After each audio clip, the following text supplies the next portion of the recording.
Let's get real. Most people are too afraid to tell you to your face that they don't like you. Instead, they hide behind fake smiles, hollow compliments, and forced politeness. I've been there too, thinking someone was a friend, only to find out they were secretly hoping for my downfall. It's harsh, but here's the truth.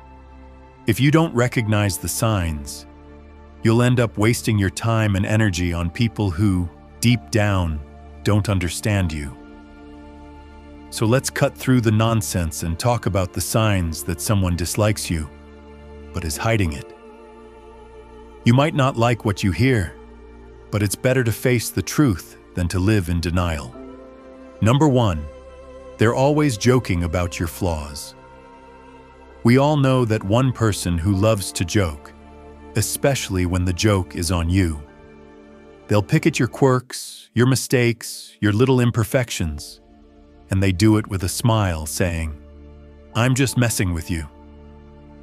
It seems harmless at first, but let's not kid ourselves. These jokes are often more than just playful banter. They're calculated digs, cleverly disguised as humor, meant to chip away at your self-esteem bit by bit. I remember a time when I was close to someone who always had something to say about me. How I dressed, the way I spoke, even the projects I was working on. At first, I laughed it off, thinking it was all in good fun. But as time went on, I noticed a pattern. The jokes were always aimed at my perceived weaknesses, never at my strengths.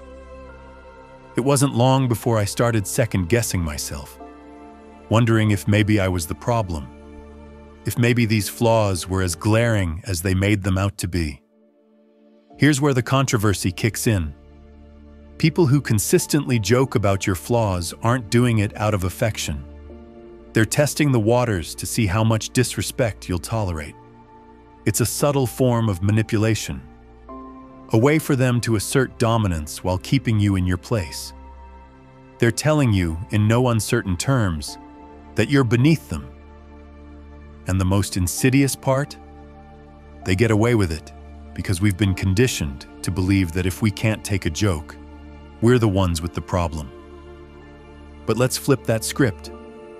I'm here to tell you that there's nothing wrong with standing up for yourself when a joke crosses the line. In fact, it's essential. You deserve to be around people who lift you up, not those who knock you down just to get a cheap laugh. True friends don't need to point out your flaws to feel better about themselves. They celebrate your strengths and help you work through your weaknesses without making you the butt of the joke. I've seen it happen time and again. People who let these kinds of jokes slide, thinking it's easier to keep the peace than to make waves. But here's the deep truth. Allowing others to disrespect you, even in jest, is a slippery slope. It starts with small comments, but over time, those jokes can wear you down, making you question your worth. And the more you allow it, the more they'll push, until you're left doubting yourself, all because you didn't want to seem too sensitive. I had to learn this the hard way. I realized that by laughing along, I was giving them permission to keep going. I was complicit in my own disrespect. It wasn't until I started pushing back, setting boundaries, that I noticed a shift, not just in how they treated me, but in how I saw myself. I stopped letting their words define me and started owning my narrative. So here's my advice. The next time someone makes a joke at your expense, don't just laugh it off. Ask yourself, is this really funny? Or is there something more going on here? And if the answer is the latter, don't be afraid to call them out. It might be uncomfortable. It might even end the friendship. But your self-respect is worth far more than someone's misguided sense of humor. In the end, life's too short to surround yourself with people who can't see your value. If their idea of friendship is constantly pointing out your flaws, then it's time to find new friends. The ones who truly care about you will never need to put you down to feel good about themselves. So stand tall, speak up, and don't let anyone reduce you to a punchline. Number 2, they give compliments that sting like insults. We've all been there. Someone gives you a compliment, but instead of feeling good, you're left with a bitter aftertaste, like you've just been slapped with a velvet glove. It's the kind of compliment that makes you pause and think, wait, was that a compliment or an insult? And here's the harsh reality. Often, it's a bit of both. These backhanded compliments are a subtle, almost sneaky way for people to undermine you while pretending to be kind. I remember a time when I was working on a big project that I was incredibly proud of. After putting in countless hours of hard work, I finally shared it with a group of colleagues.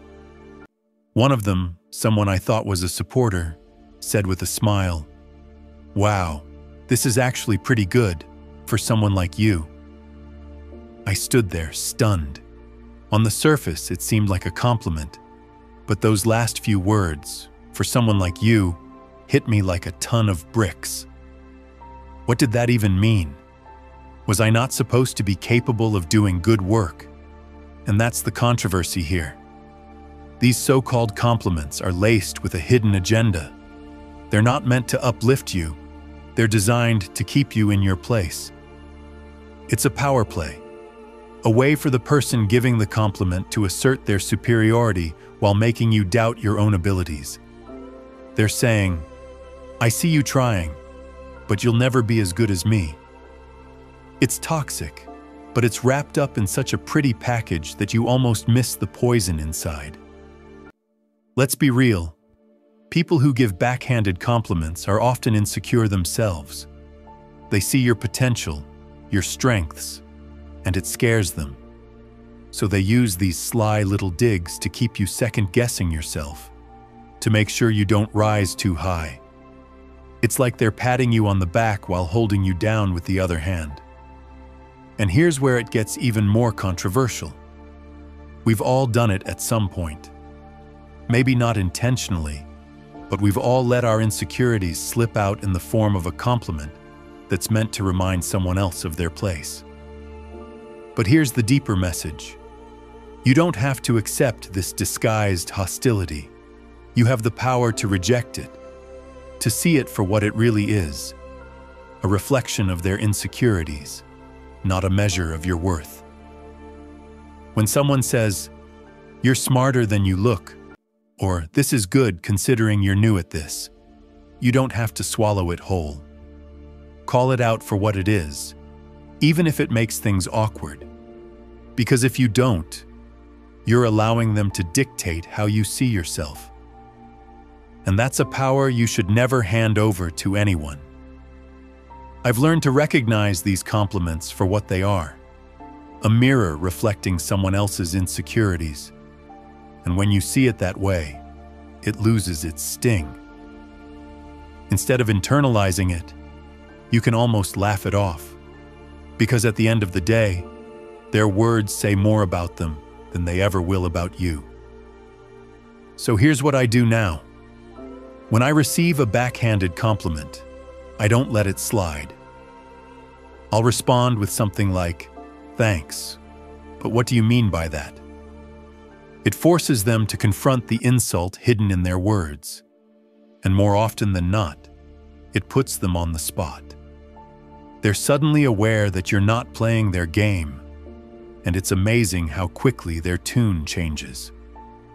The takeaway: don't let anyone's veiled negativity define you. Whether it's a well-meaning friend, a jealous colleague, or even a family member, remember this: your worth isn't up for debate. Compliments should lift you up, not tear you down. If someone's words leave you questioning yourself, it's time to question their intentions instead. Life is too short to waste on people who can't genuinely celebrate your successes. Surround yourself with those who see your value and aren't afraid to let you know it, without any strings attached. Number 3, They subtly exclude you from plans. It's the little things that sting the most, like realizing your so-called friends accidentally forgot to invite you to that dinner, that party, or that weekend getaway. They'll swear it was an oversight, that it was a last-minute thing, or worse, they'll assume you were too busy anyway. But let's be real. These aren't accidents. This is social exclusion in its sneakiest form, and it's a clear sign that you're not as valued as you think. I've been on the receiving end of this too many times. I remember checking my phone one weekend and seeing pictures of a group of friends having a great time at an event I would have loved to attend. The kicker? Not a single person mentioned it to me beforehand. When I casually brought it up later, they were full of excuses. "Oh, we thought you were busy," or "It was such a last-minute plan." But deep down, I knew the truth. If they wanted me there, they would have made sure I knew about it. And here's where the controversy comes in. This kind of exclusion isn't just thoughtlessness. It's deliberate. It's a way of sending a message without saying a word. They don't want you there, but they don't have the guts to tell you to your face. Instead, they hope you'll just fade out of the group quietly, without causing a scene. It's passive-aggressive, it's cowardly, but it's also incredibly common. People don't talk about this much because it's easier to pretend it's not happening. It's easier to swallow the excuses, to convince yourself that it really was just a mistake, rather than face the painful truth that you're being pushed out. But here's the thing. If you keep accepting those excuses, you're giving them permission to keep excluding you. You're letting them decide your place in their lives, rather than taking control of your own narrative. I had to learn this the hard way. For a while, I kept quiet, letting those accidental exclusions slide, hoping that maybe next time I'd be included. But then I realized that by staying silent, I was allowing myself to be treated as an afterthought. So I did something controversial. I started calling them out on it. I'd say, "Hey, I saw you guys went out last weekend. Why didn't anyone invite me?" It wasn't easy, and it definitely made things awkward, but it also forced them to confront their behavior. And guess what? The dynamics changed. Some people got defensive, others tried to make up for it. But the bottom line was clear. I wasn't going to let them exclude me without a fight. Here's the deeper message. If people want you in their lives, they'll make the effort to include you, no matter how last-minute the plan is. And if they don't, then it's time to rethink the value of those relationships. You deserve to be around people who don't make you feel like you're constantly chasing after their approval or attention. True friends don't forget to invite you. They make sure you're there because they genuinely enjoy your company. So if you find yourself being subtly excluded from plans, don't just brush it off. Confront it. Ask the hard questions, and be prepared for the answers, even if they're not what you want to hear. Because at the end of the day, it's better to know where you truly stand than to be left wondering why you were left out again. And remember, you're not a backup option. You're a priority. Surround yourself with people who treat you like one. Number 4, they're busy only when it comes to you. We've all heard it before. "I'm so busy these days. Sorry, I can't hang out." It's the perfect excuse. After all, who isn't busy? But what happens when you start noticing a pattern? They're always available for others, posting pictures of their outings, catching up with mutual friends. But when it comes to you, suddenly they're swamped. Here's the cold, hard truth. They're not too busy. They're just too busy for you. I've been in that frustrating situation more times than I care to admit. I remember reaching out to a friend I used to be close with, trying to set up a time to catch up. Every time I suggested something, they'd have an excuse. I'm working late. I've got a lot on my plate. Maybe next week. Meanwhile, I'd see them hanging out with other people, having a great time. Somehow, always finding a way to make time for everyone except me. It took me longer than I'd like to admit to see the pattern. The message they were sending was loud and clear. I wasn't a priority in their life anymore. Here's where the controversy comes in. We've been conditioned to accept busy as a valid reason to be pushed aside. But let's be honest. People make time for what and who they care about. If they're constantly busy when it comes to you, it's not about their schedule. It's about their priorities. And that's a hard pill to swallow, because it forces you to confront the reality that you might not be as important to them as they are to you. The harsh reality is that busy is often a polite way of saying, I don't want to spend time with you. It's easier for them to blame it on their schedule than to admit that they're choosing not to include you in their life. It's a passive-aggressive way of keeping you at arm's length, without having to deal with the confrontation that would come with telling you the truth. They want to keep you on the hook just in case, without actually investing in the relationship. I've been on both sides of this. There were times when I was the one making excuses because I didn't know how to tell someone that I'd outgrown the friendship. But being on the receiving end taught me a valuable lesson. It's better to be honest, even if it's uncomfortable, than to string someone along with excuses.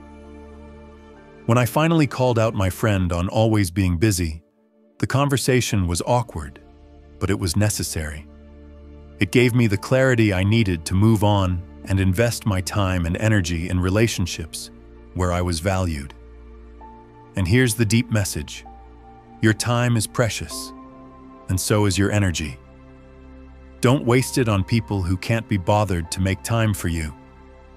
If someone is constantly too busy for you, it's time to reassess the relationship.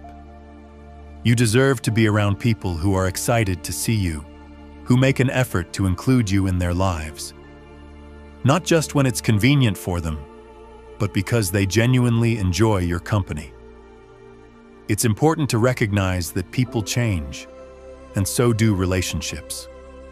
Sometimes we hold on to people out of habit, nostalgia, or fear of being alone, even when they've clearly moved on. But there's strength in letting go, in acknowledging that you deserve more than someone's leftover time. It's not about being needy or demanding.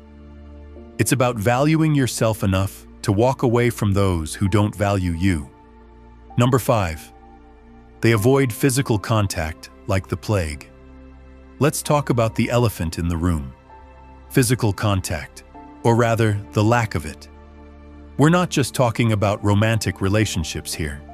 Physical contact is a basic human interaction, a way of connecting and building trust. So, what does it mean when someone goes out of their way to avoid even the most casual touch? The answer isn't pretty. They're sending a clear signal that they're uncomfortable around you, and it's time to pay attention. I once had a colleague who seemed to recoil every time I reached out for a handshake or offered a friendly pat on the back. At first I thought I was imagining things, but then I noticed it wasn't just me. They were warm and open with everyone else, but when it came to me, it was like I had the plague. It wasn't long before I realized their avoidance of physical contact wasn't just a quirk. It was a deliberate effort to keep me at a distance. Here's the controversial part. Physical contact is a natural part of human interaction. When someone consistently avoids it, they're communicating a lack of comfort or connection. Sure, some people just aren't touchy-feely, and that's okay. But when it's selective, when they're fine hugging others but stiffen up around you, that's a red flag that something's off. They might not dislike you enough to say it outright, but their body language is doing all the talking. And let's be honest, we've all been there, on both sides of the equation. Maybe you've avoided a handshake or leaned back when someone got too close because you just weren't feeling the vibe. Or maybe you've been on the receiving end, wondering why someone always seems to flinch when you're around. It's uncomfortable, it's awkward, and it's often a sign that the relationship isn't as strong as you'd like to think. But here's the deeper truth. Physical contact is a fundamental part of human connection. It's how we show trust, warmth, and empathy. When someone avoids it with you, they're not just avoiding touch. They're avoiding closeness, intimacy, and vulnerability. They're keeping you at arm's length, literally and figuratively. And that's a clear indication that there's an underlying issue in the relationship. I've learned to pay attention to these cues, even when it's hard to admit what they mean. There was a time when I ignored the signs, convincing myself that someone's reluctance to get close was just a personality trait. But the more I reflected on it, the more I realized that it was about me and our relationship. When I finally confronted the situation, it led to some tough conversations, and in some cases, the end of the relationship. But it also freed me from the frustration of wondering why things felt off. So here's the deeper message. Don't ignore the signs. When someone avoids physical contact with you, it's more than just a preference. It's a statement about their level of comfort and connection with you. If you notice this pattern, don't be afraid to address it. It might lead to a deeper understanding, or it might reveal that the relationship isn't as solid as you thought. Either way, it's better to confront the truth than to live in denial. And remember, you deserve relationships where physical contact isn't something to be avoided, but something that happens naturally and comfortably. Whether it's a friendly hug, a handshake, or just sitting close without feeling awkward, these small gestures build trust and connection. If someone consistently avoids them, it's a sign that something's not right. Don't be afraid to ask the tough questions and, if necessary, make the tough decisions. Life's too short to be surrounded by people who keep you at a distance, literally and figuratively. Number 6, they disappear when you need support. Let's get real. Nothing reveals the true nature of a relationship like a crisis. When the going gets tough, you find out who your real friends are. So what does it say about someone when they vanish the moment you need them most? It's not just a sign of flakiness. It's a neon warning that they're not as invested in you as you might have thought. And let's face it, when someone pulls a disappearing act during your darkest hours, it's not just hurtful, it's a betrayal. I learned this the hard way during a particularly rough patch in my life. I was dealing with a major personal issue, something that really shook me to my core. Naturally, I turned to the people I considered close friends, expecting some level of support, even if it was just a text or a quick call. But guess what? Crickets. The people I thought would be there for me suddenly had every excuse in the book. I'm so swamped at work. Sorry, I'm just really busy right now. I'll check in with you later. Spoiler alert, they never did. Here's where it gets controversial. People love to say they'll always be there for you, but when push comes to shove, many of them are only around for the good times. They'll party with you, laugh with you, and enjoy the high points of your life. But the minute things get real, they're nowhere to be found. It's easier for them to ghost you than to deal with your pain or discomfort. They don't want to be dragged into your problems, because deep down, they don't care enough to be there when it counts. And let's be brutally honest. True support isn't about convenience. It's about being there when it's hard, when it's uncomfortable, and when it's the last thing you want to do.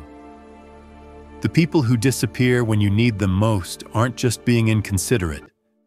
They're showing you exactly where you stand in their life. They're saying, without words, your problems aren't worth my time. I remember feeling absolutely gutted when I realized that the people I'd been there for in the past, during their breakups, their family dramas, their career setbacks, couldn't be bothered to return the favor.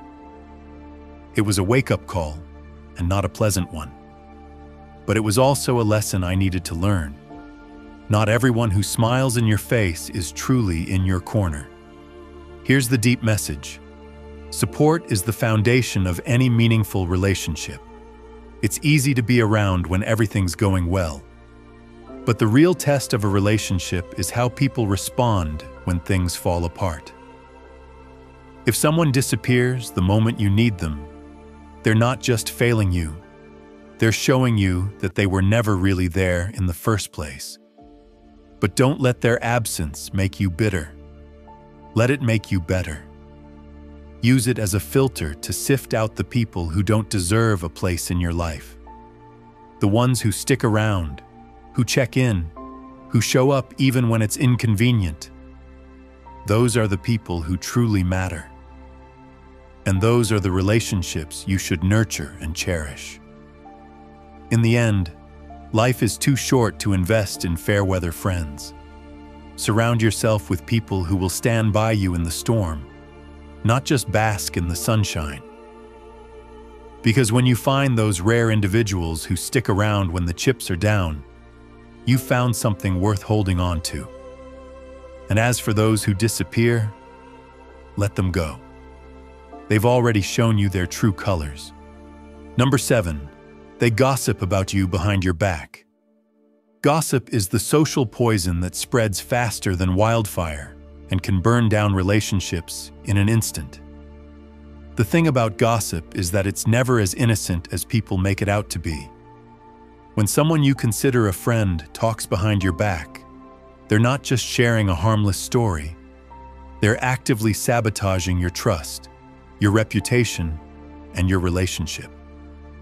And let's be real, when they gossip about you, it's a clear sign that they don't respect you, no matter how friendly they act to your face. I've been the subject of gossip before, and let me tell you, it's one of the most gut-wrenching experiences. There was a time when I confided in someone I thought was a close friend about a personal issue. I needed to vent, to unload some of the weight I was carrying, and I trusted this person to keep it between us. But within days, details of that conversation started circulating, twisted and exaggerated. It was like a game of telephone, except the message wasn't just getting lost. It was being weaponized against me. The person I trusted had turned my vulnerability into entertainment for others. Here's the controversial truth. People who gossip about you aren't just venting or sharing concerns. They're playing a power game. Gossip is a way for them to elevate themselves while putting you down, all without having to confront you directly. It's cowardly, it's manipulative, and it's toxic. They're not just damaging your reputation, they're damaging the very foundation of trust that any real relationship is built on.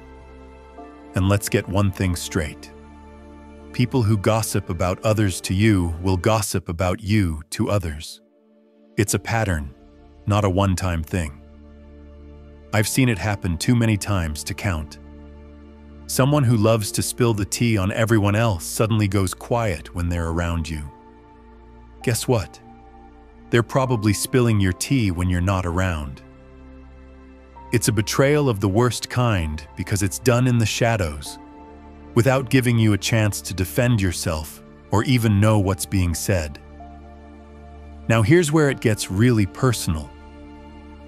I remember confronting the friend who gossiped about me, expecting some sort of apology or at least an explanation. Instead, they acted like it was no big deal, brushing it off as just a bit of harmless talk. But here's the thing. Gossip is never harmless. It's a betrayal, plain and simple, and it says far more about the person spreading it than it does about the person it's about.